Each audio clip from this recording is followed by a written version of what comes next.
quality issues are something that have to be looked at, especially when we are planning the dam and when we are executing the construction of a dam. Again, in case of concrete or masonry dams, if the vibration is not proper, the placement of concrete is not proper, it creates a lot of honeycombing. Honeycombing is where the concrete matrix is not homogeneous and the large aggregates and the surrounding mortar are not settled well, and there is a appearance of a very porous kind of concrete, and this concrete has got a very strong tendency to deteriorate due to allowance of the ingress of water in them for long periods of time, and they are a weak strength materials. Porosity and permeability gets generated due to poor construction. If porosity and permeability is left unchecked, a lot of leaching will take place, and the leaching will remove the lime from these mortar particles, and this removal of lime ultimately results in loss of strength and loss of integrity for the concrete. So porosity is an area which have to be looked very seriously, and we have to stop the seepage from the concrete or masonry dam. This is a very major aspect that has been witnessed all through the world, and especially in our country as well, for many of the masonry dams and for some of the concrete dams as well. And for that there are specialized materials that have to be used on the upstream to seal off the upstream face of the dam from where the water ingress starts, and then also we may have to grout the dam by putting in other specialized materials, and with that we may again achieve the desired reduction in the permeability and seepage prevention through the dam. Again, this is a specialized area, and a lot of other extra information will be available during the course of the this module. Formation of untreated cold joints is again a construction problem. It is not possible to continuously construct a dam. There are always many issues that come up, and due to that the concrete dam gets stopped at certain levels, and then again construction is taken up from there. There are standard practices of treating these cold joints, but then if these practices are not followed properly, then the formation of cold joints take place. These joints become source of water in the seepage water, and then they again create the same kind of problems that that we are witnessing due to porosity and permeability. In addition to that, they become a structural discontinuity, and during the earthquake events we may have to worry about the behavior of these kind of untreated joints. If this dam doesn't remain continuous and dam doesn't behave as an integral structural monolith, we may have a chance of failure of a dam due to these kind of joints. Uneven compaction of rubble masonry is a very common issue in the random rubble masonry dams that we have constructed. Compaction of the rubble masonry at the time of construction is a very skill oriented and a manual exercise, wherein the individual mason has to ensure that after a stone is placed, all its surroundings are properly compacted with and properly filled with the mortar. In earlier days, when there used to be a lot of time available for the construction of the dam, and also the supervision qualities were little better, the construction of masonry of this kind used to be very thorough. A best example one can see is in case of Tungabhadra Dam, where the masonry that has been constructed is so fine that even today also the basic strength of the materials and the compactness of the material has not yet been violated. But during the later part of the period of our dam construction, we have come up with number of masonry dams where this compaction has been poor, and that has led to porosity, excessive seepage, and various other problems. And for that again we need to look at the issues of specialized materials for sealing the upstream face, grouting, etc. and for that again the issues will be dealt with in later lectures. Poor quality erodible aggregates, if they are used in the wearing surfaces, then they will create the erosions in the fast flowing water, and because of that the damages will start, and if they are left unchecked then the damages will progress further and create and endanger the safety of the dam. This is especially true in areas which are likely to remain underwater for long periods of time, especially in the energy dissipation parts where the tailwater may keep standing and prevent from a visual inspection of this area, and where the erosions may go unchecked for a long periods of time. Use of poor quality water is not a very critical aspect in the dam construction, because generally we may be having a good supply from the surface water of the river itself, but still the quality of water does become important in case of some very specialized cases like the dams that we described in Meghalaya, where the water turns acidic during the lean periods, and if this quality water is used, it may lead to corrosion of the reinforcements, and it may also lead to non-compact concrete, and for that special treatments have to be considered. In case of earth and rock filled materials, the selection of improper materials, for example, expansive soils may be there, heavy soils may be there, which may be used in and then they create a deformation and then they create heaving, or during the treatment, if you don't take care of them, then they may create unnecessary stresses on the other surrounding concrete structures and create a safety issue. Likewise, defective filters. The filters have to be designed very properly and executed very properly. If the defective filters are there, they may not allow the dissipation of pore pressures within the body of the dam and create a kind of a backlog with which the other parts of the slope may experience higher pore pressures, and they may experience tendencies of failure. Non-attention to compaction efforts. This creates a problem especially at the interfaces.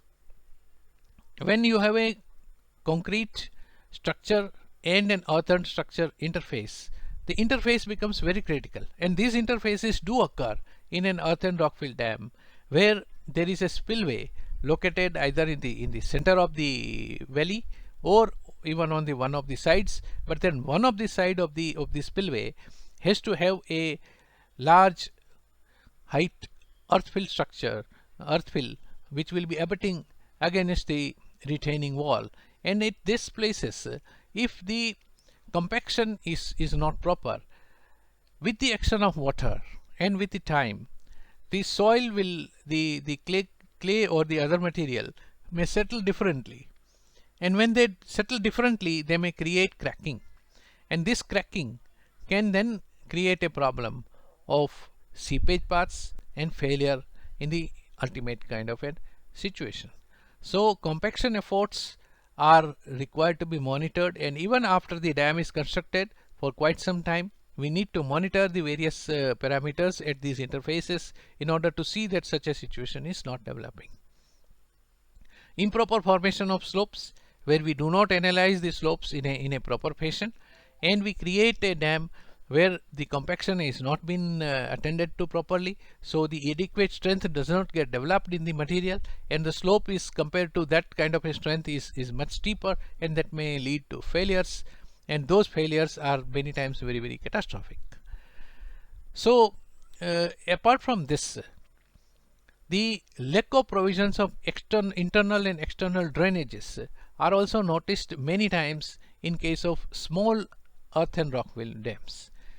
Earth and rock-filled dams are such that they are very widely adopted when you go for the low height dams and dams which are required to have very long lengths, and there the lack of provisions of internal and external drainages are something that becomes a very important criteria, because the engineering that is used for providing the various design to the dam are not adequate. I have seen some of the check dams which were of a reasonable height of somewhere approaching around 10 meters, and the dam was constructed against a valley and some kind of pitching was provided on top of that, thinking that there will be no overflow from this dam. And the dam naturally failed during the first filling itself, because the water eroded all that pitching and the dam proper itself, and the entire dam was a failure. Likewise, when the dam is not properly abutted against the natural slopes on the abutments, there again these kind of failures have been noticed, and bypassing of the dam has also been noticed. So in earth and rockfill materials, we have other special areas which we need to really address, and then we need to worry during the course of the life of the dam. So quality issues that we make the decisions during the construction period and how we execute it is very important when we look at the long-term safety of the dam, because a defective dam, when it is constructed, becomes a lifelong headache for the maintenance people. And maintenance we have to continuously spend our resources on these dams, and the safety always remains under a lot of consideration. Post-construction developments are other concerns which affect the safety of the dam. The reduction in carrying capacity of the downstream channel and artificial imposition of outflow restrictions is one issue which is affecting our dams very severely. When we construct a dam, naturally the downstream part of the channel experiences reduced flows, and then in the initial periods, for quite a few years when the extreme flood does not take place, there is a tendency for the people to move nearer in the channel which is now available for development. A lot of residential and other developments takes place. Now when the floods really come of that particular magnitude, which may be within the design magnitude of the design risk of the dam, even then the release is prevented by various civic administrations, and they sometimes create pressure on the dam operators to violate their safety protocols. This is not reported every time, rather it is hidden many of the times, but the fact remains is that this kind of a situation is something which is very dangerous, and that becomes a very important safety threat. So whether the downstream channel is capable of managing the floods is very important, and the disaster management procedures have to be established. Encroachments on and around dam and abutments, especially in the low height dams which are located very near the population centers, the encroachment takes place in an uncontrolled manner. People have a tendency to come up, and many times in an earth dam, right at the toe of the dam, people have a tendency to construct their houses, and these houses and the excavations and various other activities that they carry out at these locations become a safety threat to the dam itself, because we start eroding or we start attacking the toe of the dam, we prevent the proper drainage from the dam, and in the process the dam is suffering. The abutments also have the same kind of developments that at times takes place, especially many times in the tourism area, and many times otherwise have this kind of tendency of encroachments and abutments. Sometimes very unauthorized kind of developments take place in an unengineered fashion. Like in one of the dams, it was decided later on that the dam has got sufficient spare water and a hydropower can be developed, and for that someone found a site which was immediately downstream of a earthfill portion of that dam, and started excavating over there for the foundations of the powerhouse and the siting of the turbine, which was supposed to be at a lower level, and in the process the entire stability of the dam for a significant part was endangered because of such a large pit that is existing on the downstream. So these kind of encroachments in an unengineered manner may happen, and these have to be prevented if we have to ensure a safe dam.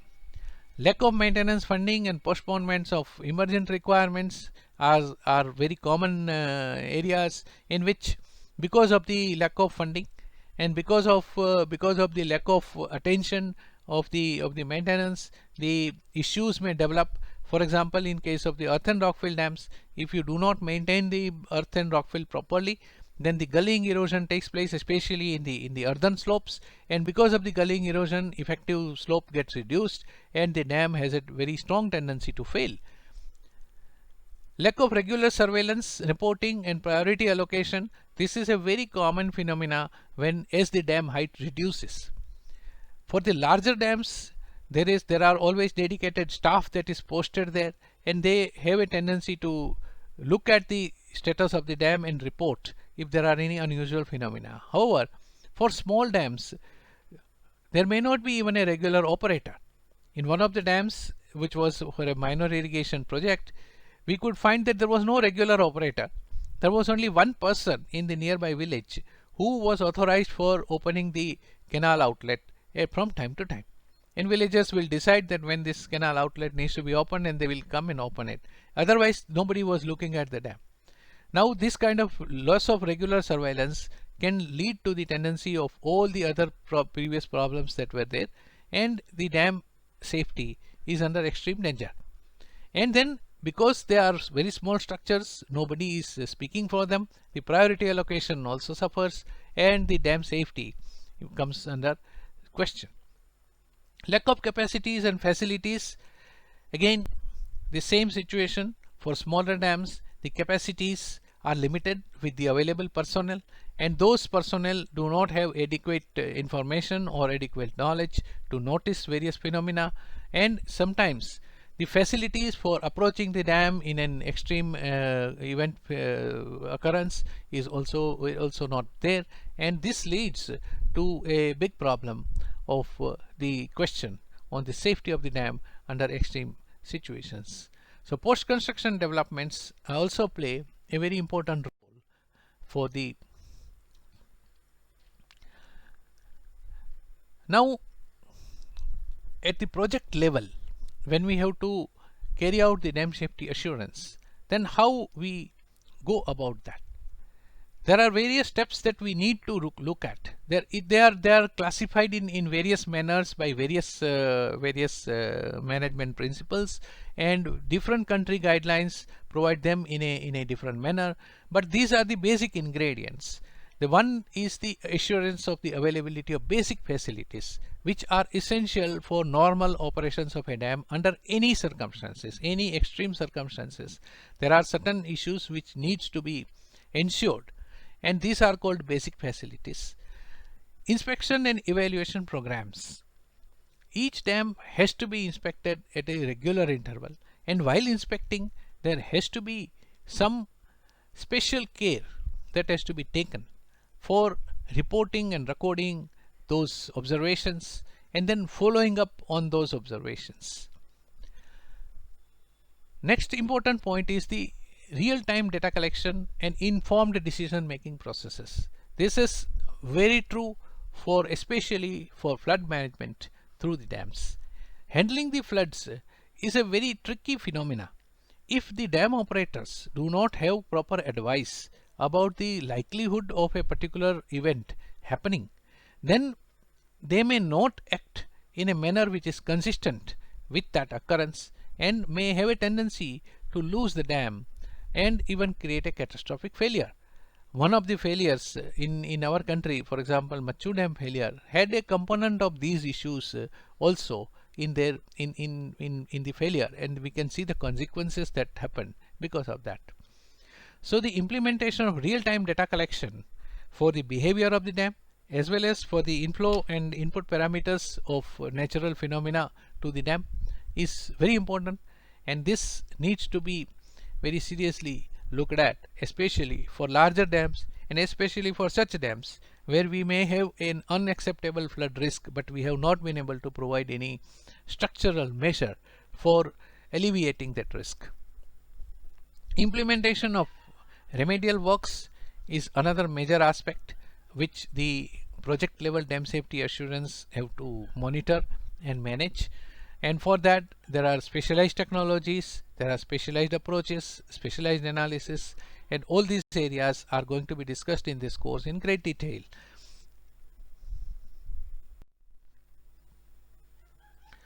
So let us talk about the basic facilities for dam safety. What is basic facilities? Number one and most important facility is the accessibility. The dam are always located in relatively remote areas, and reaching the dam is a very major exercise, especially during the time of extreme weather phenomena like storms or cyclones or such issues. If you cannot approach the dam during an extreme event, the likelihood of its failure builds up very fast. And for that, we need to ensure that the approach roads and bridges which can lead to the dam are of a particular quality from the nearest major road heads. As a part of the overall national communication program, there are always roads like highways and various other such roads which are maintained and managed by the government or by the authorities in a very consistent manner, and we can expect that these roads are not likely to get isolated. But then from there and reaching up to the dam is another issue where a specialized road may be needed, and this road and these bridges have to be of a sound and assured quality, so that even under extreme floods we should be able to approach the dam. Many times it has been seen that the approach road to the dam actually passes on the downstream of the dam, in the downstream valley of the dam, and when this happens during the extreme floods, there may be a chance that the bridge that is crossing the downstream valley itself may get damaged, or it may get washed away, and in that case it may not be possible to reach the parts of the dam. So accessibility is a very important part, and we need to ensure that the dam remains accessible under all circumstances. Large dams always have gates, and now with the increasing issues of the siltation and other flood handling measures for in economical manner, the gate sizes have been increasing. It is now not uncommon to find major dams with heights of gates which are almost 20 meters. So these large structures have to be operated for the flood management, and for operation of those structures you need very consistent and available power. Gone are the days where a gate can be opened by manual operations. They are still there. Some of the small dams you may still be able to operate the gates with the hand, but then the rate of operation and the management of operation is very difficult in extreme circumstances. Electrical power is a must for operating these gates, and for that, again, in an extreme event there is likely to be a grid failure, there is likely to be a power supply failure. So the backup power has to be available for making a minimum operating rate feasible for the dam. So main and backup power is a very important part of the dam safety provisions, and many times two levels of backup powers are provided. Many times in many of the dams, each individual gate is provided with its own power source to see that the gate remains operable under its own power, and a common power source is not needed, or even if it fails. So two layers of power backups have also been provided at very critical locations, but at least one level of backup power is minimum needed, which is capable of operating at least a set of gates simultaneously in the event of a complete power failure from the main grid line. Internal communications in and around them are again another major issue that we need to look at. The communication of the flood operations have to be made to all the areas in the downstream in order to prevent the unexpected operation of the dam and resulting loss of life or loss of properties. And for that, the communication systems around the dam is important. Simultaneously, in many of the dams of very large size, there are multiple galleries. They are spaced at tens of meters of vertical spacing, and the communication within these galleries is very important because the control structures are located within those galleries. And if the internal communication system is not proper, an incident occurring at some location will get unnoticed, and that may endanger the safety of the dam, or it may endanger the safety of the personnel who are operating these structures. And therefore internal communications are something that needs to be ensured around and within the dam. Connectivity with the centralized control rooms.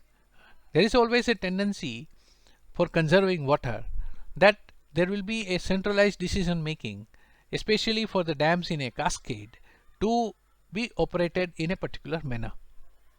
For that, generally a central flood control room or a central control rooms are established, and the dam has to remain connected with those centralized control rooms. For that, there are various communication technologies are available, but whichever communication technology that is selected, the selection has to be such that under any circumstances, under any kind of adversity, the communication will remain live. For that, the best possibility is using of satellite based communication systems rather than even GSM based communication systems, because under flooding, your nearest tower may get flooded and the generator will not operate, and your GSM network may also go down. Your landlines are already unpredictable. So the satellite based communication, especially for the major dams, is something which is very important for managing the operations with the help of centralized control rooms. Availability of emergency materials and spares at the site is very important.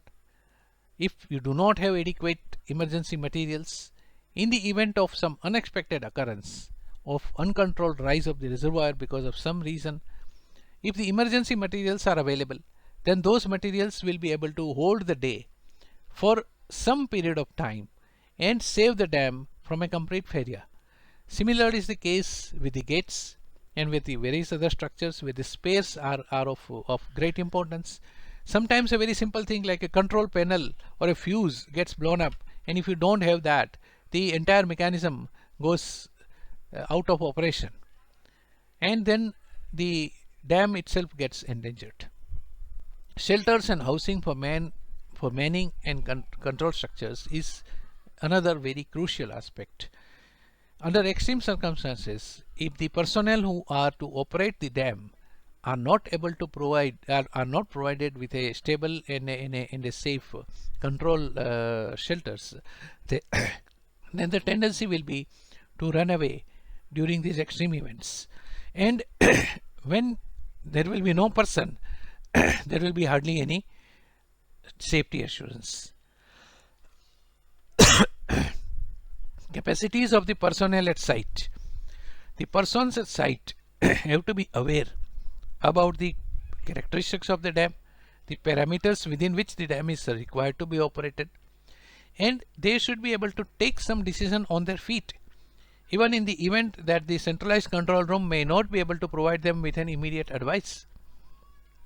If the extreme events do not occur every day, but the personnel will keep on changing, and a person who may not have any adequate capacity may be in position on the day of an extreme event, and at that time this lack of capacity may end up creating a big hazard for the downstream. Lighting and security arrangements and access control is an ancillary aspect of dam safety, because we need not only ensure that the dam remains safe, but we would also like to ensure that the personnel who are operating the dam remain safe, and on top of that, the dams are very great attraction from the tourist point of view. In fact, the tourism, water related tourism, is a very important source of revenue which can actually sustain the dam safety management for that particular dam. And for that, the access control is very important, because if the access control is not proper, people may go in areas about the hazards of which they are not aware. For example, they may end up going into the Stilling Basin areas, or they may end up going into the downstream channel, and then in the event of operation of a dam, a very tragic situations emerge, like it emerged during the during one location in Himachal Pradesh, and sometimes in the plains also. Almost every year there are these kind of instances that happen. So access control is not exactly a part of the dam safety, but from the security point of view and from the loss of human lives point of view, that also remains an important part of the measures which have to be provided for every dam, irrespective of its status.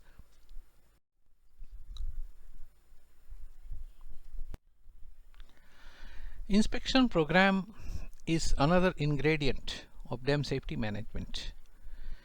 Inspections are very critical for dam safety assurance, because they reveal dam doesn't have words, dam doesn't have mouth. It speaks by exhibiting certain symptoms like a patient, and these symptoms have to be noticed well in time. Dam cannot come to you, you have to go to the dam in order to see those symptoms, and that is where the inspection program comes in. That the inspection program has to be performed on a regular intervals to ascertain that the dam system is performing as expected. For that, there are various means of inspections, various levels of inspections. We will see that in a moment. The inspection is primarily to identify the deficiencies or the potential deficiencies or areas that need monitoring or immediate attention by way of repair or by way of other remedial measures. The inspection has to assess the soundness of the dam and record any changes that have occurred. Sometimes the changes may not be significant at that point of time, and we may be able to live with them for a while, but they have to be anyway recorded, so that when the changes become unbearable, then at those points of time, how these changes have developed gives you a very valuable input into the soundness of the dam at the present stage, and then what urgency with which the repair or remediation measures have to be taken up. Inspections are very valuable means of collecting the information and then consuming that information to make informed decisions about the needed remedial measures and actions. Inspections will also ensure that the dam is being operated and maintained properly. Inspections are always carried out by personnel who will be having certain extra experience, who will be having certain extra knowledge compared to the personnel available at the site, or compared to the personnel who may be otherwise associated with the dam, and they can provide very valuable guidance to the dam operating personnel for the managing the safety of the dam. So the inspection program is a very important component of dam safety assurance at a project level. Each dam has to have a standard inspection program, and that inspection program has to be implemented in a religious manner